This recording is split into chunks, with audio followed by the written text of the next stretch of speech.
காலை நேரம். சாலை ஓரத்தில் இருக்கும் ஒரு சின்ன டீ கடை. அங்க சில பேர் டீ குடிச்சிட்டு பேப்பர் படிச்சுட்டு இருந்தாங்க. அந்த நேரம் ஒருத்தர் திடீர்னு பேப்பரை பார்த்து சொன்னார், ஏய், இங்க ஒரு விசித்திரமான செய்தி இருக்கு. அங்க இருந்தவர்கள் எல்லாரும் அவனை பார்த்தாங்க. என்னடா?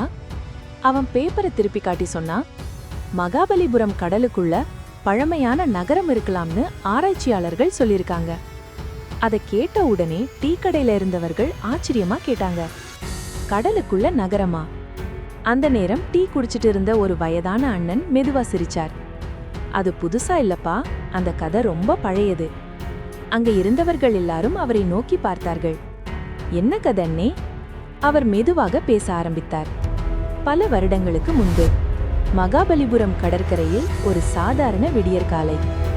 அங்க இருந்த மீனவர்கள் வழக்கம் போல கடலுக்குள் சென்று வலை வீசினார்கள். ஆனா அந்த நாள் மட்டும் அவர்களின் வலை ஏதோ ஒரு கனமான பொருளில் சிக்கிக் கொண்டது. வலை கிழிந்து போகக்கூடாது என்று அவர்கள் மெதுவாக இழுக்க முயன்றார்கள். ஆனா அது நகரவே இல்லை. என்ன இருக்கிறது என்று தெரிந்து கொள்ள சில மீனவர்கள் கடலுக்குள் மூழ்கி பார்த்தார்கள். அவர்கள் கண்ட காட்சி அவர்களால் கூட நம்ப முடியவில்லை. அது வெறும் பாறைகளோ அல்லது கடல் செடிகளோ இல்லை. பல 100 ஆண்டுகளாக ஆழ்கடலில் அமைதியாக தூங்கிக் கொண்டிருந்த ஒரு மாபெரும் நாகரிகத்தின் எச்சங்கள். செதுக்கப்பட்ட தூண்கள், பெரிய கல் சுவர்கள். அது ஒரு முழு நகரமே கடலுக்கடியில் புதைந்து கிடந்தது. இந்த கதை இன்றோ நேற்று நடந்தது அல்ல. இது நம்மை கிட்டத்தட்ட 1500 ஆண்டுகள் பின்னோக்கி அழைத்துச் செல்கிறது. முதலாம் சிம்மவர்மன் காலத்தில் தொடங்கி போதிதர்மன் காலத்தில் செழித்த அபராஜிதவர்மன் காலத்தில் முடிந்த ஒரு மாபெரும் பேரரசு பல்லவ சாம்ராஜ்யம். அந்த பல்லவ சாம்ராஜ்யத்தின் தொலைந்து போன நகரம்தான் இன்று கடலுக்கடியில் மறைந்து கிடக்கிறது. மகாபலிபுரம் என்றாலே நம்ம நினைவுக்கு வருவது பல்லவ மன்னர்களின் அற்புதமான கட்டிடக்கலை, கல் சிற்பங்கள், குடவரை கோவில்கள். ஆனால் 8ஆம் நூற்றாண்டில் இந்த நகரம் ஒரு கோவில் நகரம் மட்டும் இல்லை. அது உலகம் வியந்த ஒரு பெரிய துறைமுக நகரம்.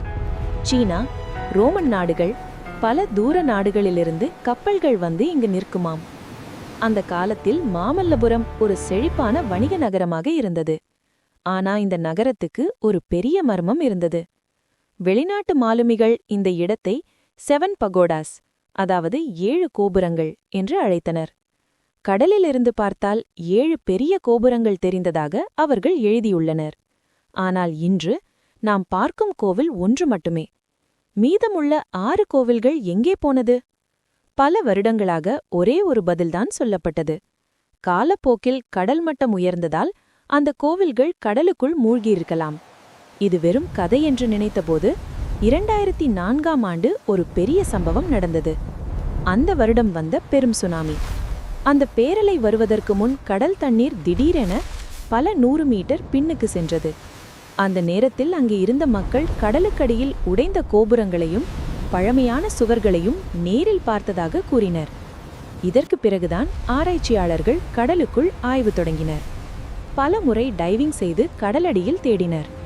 அவர்கள் கண்டுபிடித்தது அதிர்ச்சியளித்தது. 6 முதல் 15 மீட்டர் ஆழத்தில் பெரிய கல் கட்டிடங்கள், நீண்ட சுவர்கள், மிகப்பெரிய கட்டமைப்புகள். ஒரு கட்டிடம் மட்டும் சுமார் 75 மீட்டர் நீளமும் 35 மீட்டர் அகலமும் கொண்டது. அது ஒரு பெரிய அரண்மனை அல்லது கோவில் இருந்திருக்கலாம் என்று ஆராய்ச்சியாளர்கள் கருதுகின்றனர்.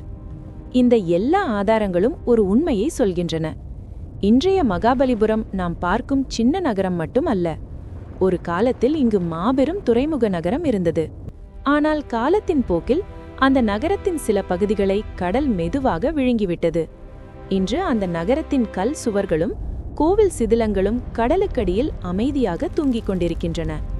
ஆனால் அந்த அமைதிக்குள் ஒரு பெரிய வரலாறு இன்னும் மூச்சு விடுகிறது.